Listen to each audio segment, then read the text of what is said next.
All right, welcome back.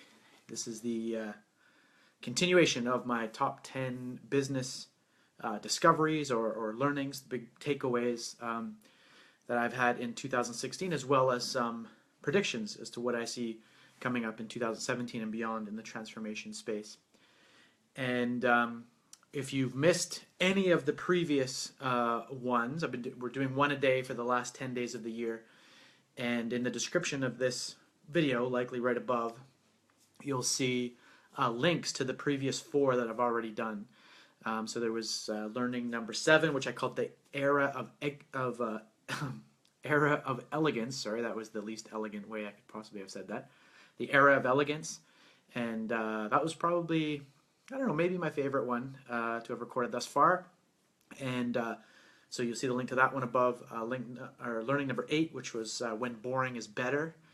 Take a look at that one. And learning number 9 probably is the one that has the best immediate, like instant gratification to it, something you can do right away in your business. I called it the easiest way to increase your sales conversion. So you can take a look at that. And learning number 10, I think the one that's had the best response thus far. Of course, it's been the longest, had the most days being live on Facebook here. But learning number 10, I called the rule of complexity, and so that one's been really well received. So, which they all have. So go ahead and take a look. I think you'll find each of them valuable in their own right, as will today's. So let's get to it, shall we? So learning number 6, I'm calling let them shop. Let them shop.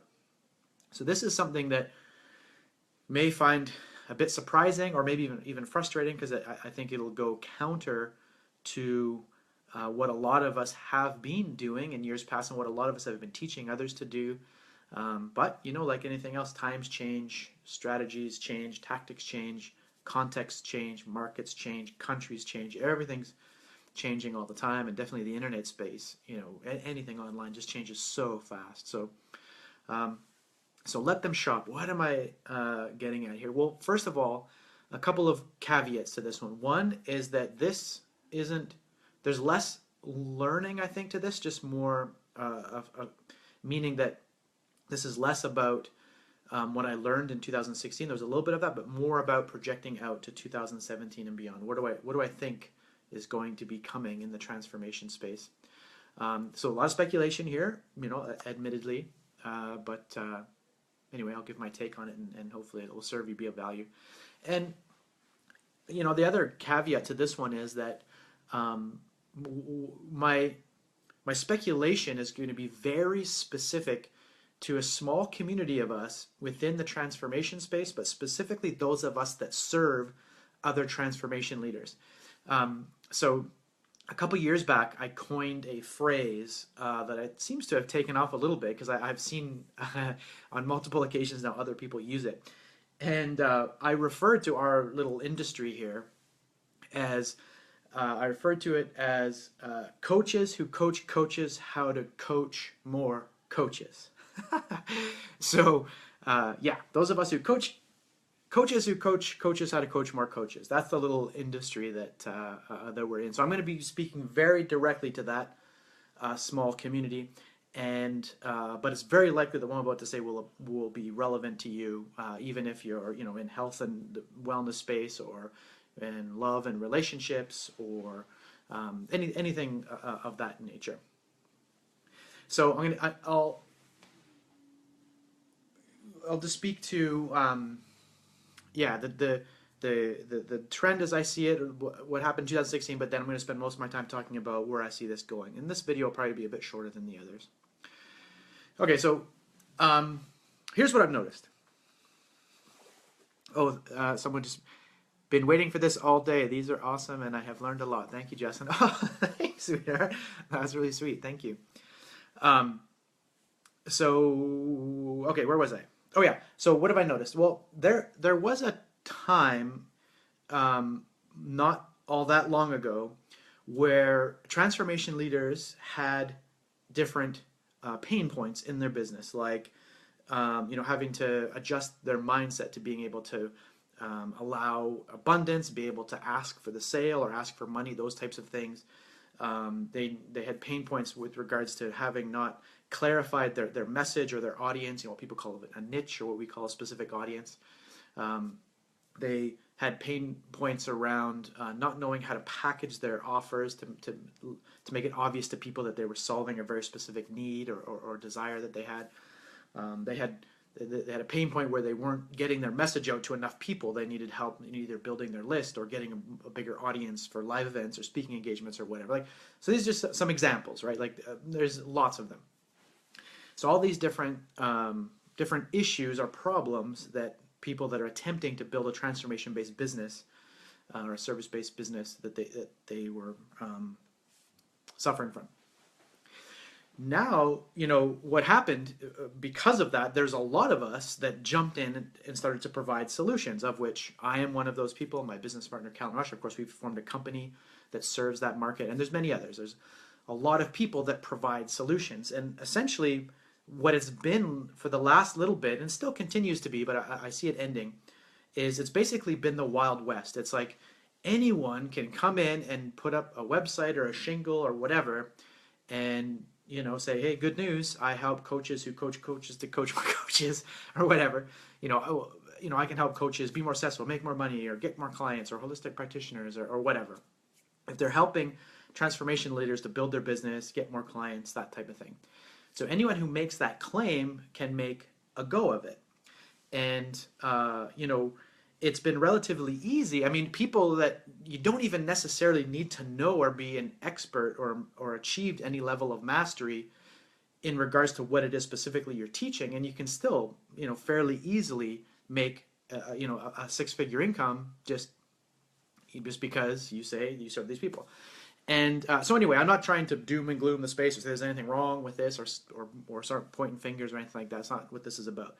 The point is that I see that trend is going to discontinue, meaning that it appears to me that we have reached, or maybe we're about to reach, a saturation point where things will the market will correct this. And I'm not just like, I don't profess to have a crystal ball or say that I have some magical strategic mind that figures this stuff out. I just look at how have other industries grown and evolved over time, and just seeing that, oh wow, this industry is doing the exact same as all the rest have, and here's what's likely coming next. So I see this period discontinuing, and there'll be like a correction of sorts. I think as early as 2017, but it could be wrong. Maybe it takes a bit longer. We'll see, or perhaps it's already started. So now, because of this Wild West phase, transformation leaders have a new problem, and this has been going on for probably a couple of years now. Is now a very real problem is overwhelm, but specifically it's overwhelm of choice. There's so many claims, so many offers. There's just so much out there to serve this, what really is a very small marketplace. And so that can cause, it's a very real problem that people have, right? Especially if they're being exposed to different potential mentors, and they seem to be friends and they support each other, but one teaches something one way and another one teaches it slightly different. Well, which is it? It's causing a different layer of problem. Okay. And then, there's this extra frustration that exists in the marketplace. Again, it's my opinion, what I believe that I've observed, that transformation leaders are feeling the frustration, but I don't think they've quite caught on to exactly why it exists or what the cause of the anxiety is. But there's this interesting situation where that these solutions that we have, and I'm putting myself in this bucket with everyone else, so if it seems like I'm picking on anyone, it's not the case. I'm one of these individuals who has solutions for this marketplace.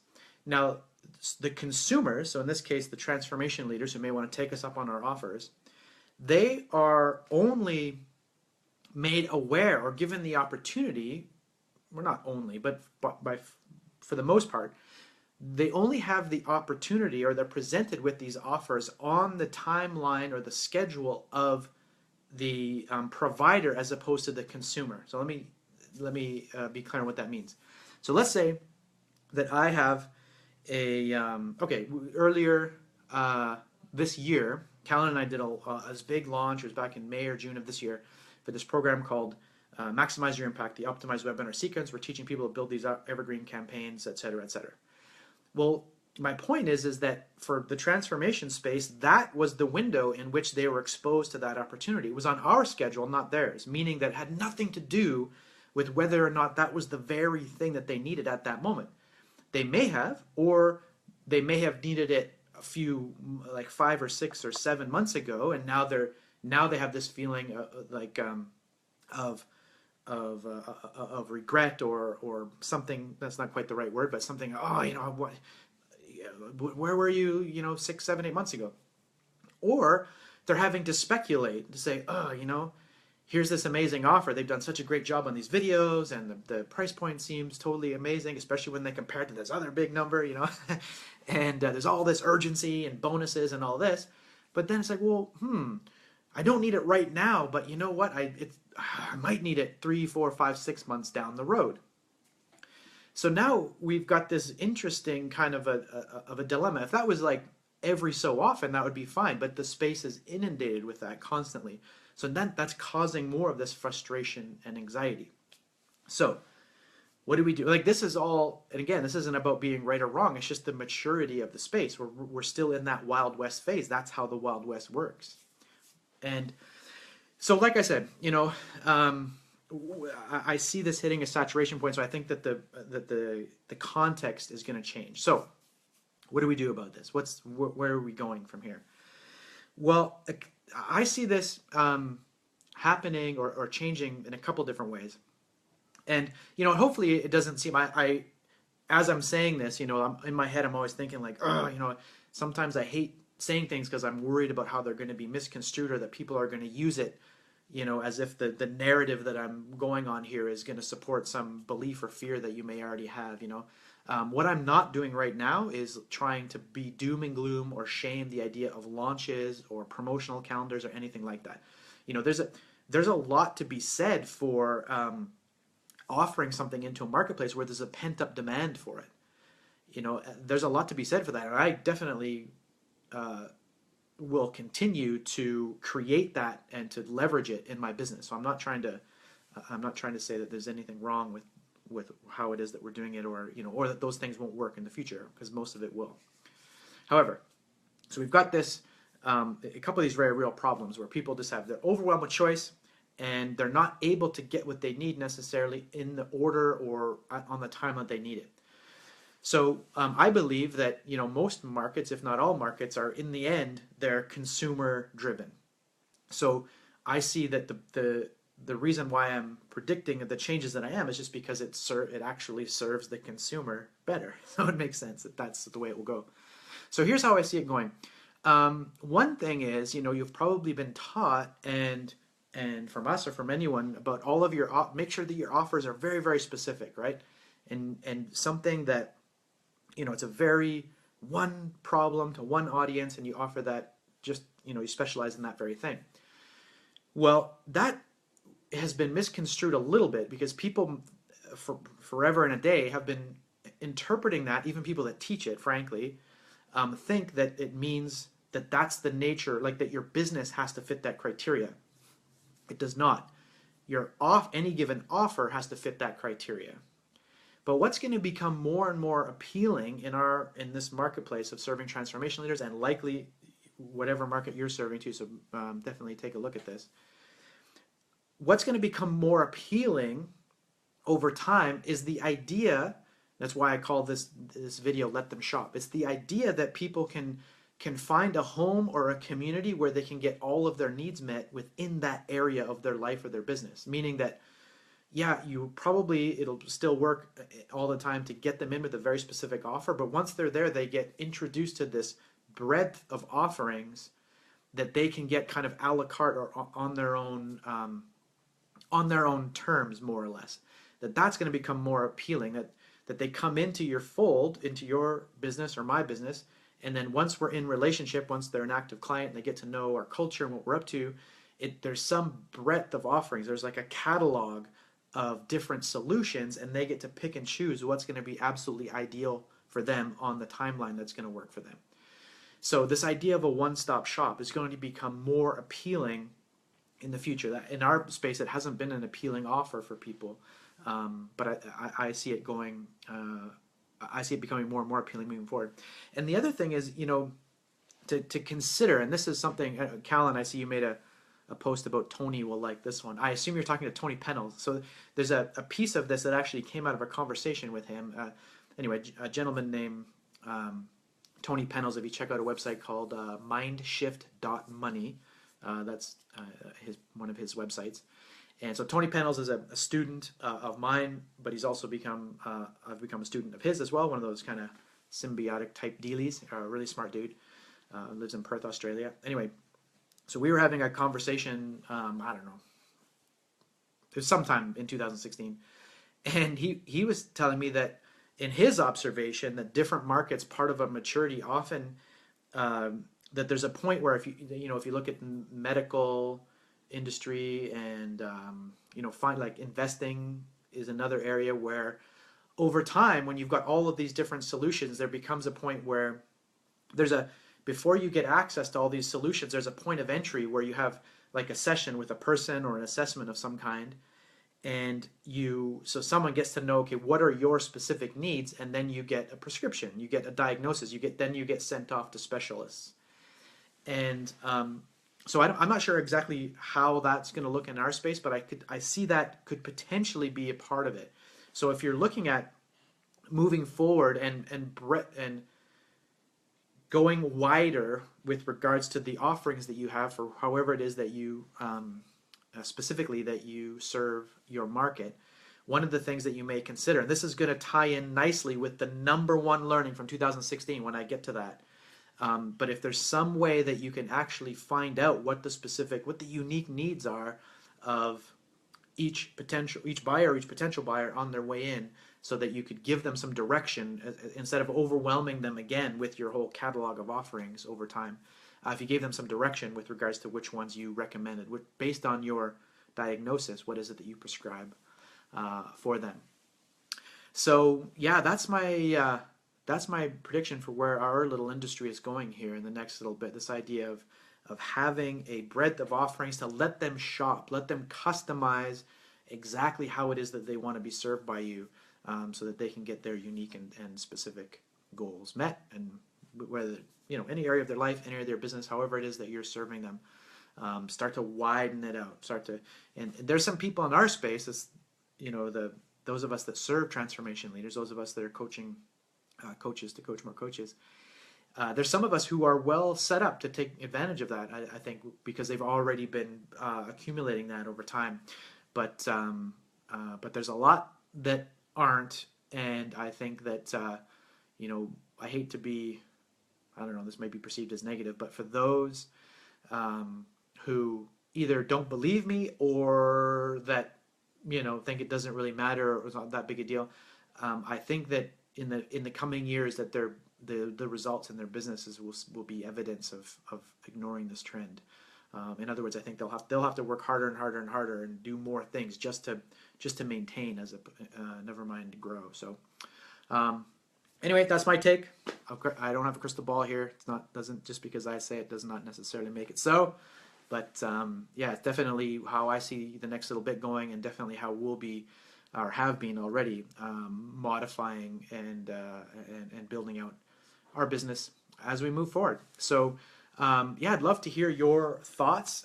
If this provoked you in any way, shape, or form, positively and negatively, any ideas, anything that you think that you can add to your business to start to widen out the scope, verticals, if you will, please leave a comment below. I'd love to hear. And other than that, watch for tomorrow's video. I'll be on to number 5. And tomorrow, I'm going to have a guest on here, likely a lovely, talented, beautiful young woman that you've likely never met before. Very unlikely that you will know who she is until I introduce her to you. And she's going to do an amazing job at adding some value to a big learning that I'm frankly quite excited to share with you. So watch for that tomorrow. Oh, the easiest way to make sure that you get notification that one starts is by liking my page. So there should be a link somewhere. The page is supposed to be called Justin Livingston - Lucrative Luminary Training. There was a miscommunication, so one of my team changed it to Justin Livingston - Playful Genius. So whatever you see up there, just click on that and make sure you like the page, and Facebook will give you a notification. Paul is asking what time tomorrow. It's going to be, I think around 1 p.m. Pacific, or maybe as late as 1:30, something like that. 1 to 1:30 Pacific time. We'll get started. Thanks so much for watching. Again, any questions, comments, any ideas that you had that's provoked in any way, shape, or form, please leave a comment below. I'll be going through them and responding throughout the day. And if this was of any value to you, please give me a like, a heart. I really like the wow ones. That's the one with the that goes across. You can hit me up with one of those. That would be awesome. Yay! Thank you. Yeah, those are my favorite. The wows. You're welcome, Denise. Thanks so much for watching, and I'll be on here again tomorrow. And thanks for watching as well, Callan. I see you've been sending me lots of love there. Thank you very much, and I will see you tomorrow right up over your house. So she's not the guest though. Someone else is. You'll have to show up to see who the guest is. Okay? I'll see you tomorrow. Until next time, be brilliant.